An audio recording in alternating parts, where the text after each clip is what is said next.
முதலாவது ரட்சிக்கப்பட்ட ஆரம்ப நாட்கள் இருந்து என்னுடைய சொந்த ஊரிலே கர்த்தர் சபை கொடுக்க வேண்டும் என்று ஜெபித்து கொண்டே இருப்பேன்.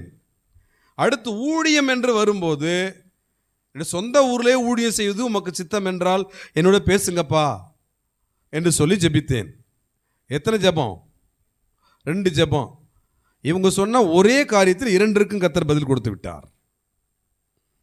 ஒன்று, நீங்கள் உங்களுடைய சொந்த ஊரை விட்டு வெளியில் போனால் தான் இந்த ஊரில் கர்த்தர், உங்கள் ஊரில் கர்த்தர் சபை தருவேன்னு சொல்கிறாரு.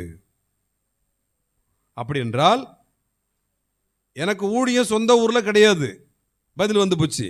என்னுடைய சொந்த ஊர்லேயும் கர்த்தர் சபை கொடுப்பேன், அதுக்கும் பதில் வந்துச்சு. பிறகு ஜெபித்தேன், ஆண்டவரே என்னுடைய சொந்த ஊரில் எனக்கு ஊழியம் கிடையாது சொல்லிட்டீங்க, அடுத்து நான் எங்கே ஊழியத்துக்கு போகணும்னு சொல்லுங்கள். ஜெபித்தேன். குத்தாலம் என்பதை கர்த்தர் தெளிவாக உறுதிப்படுத்தினார்.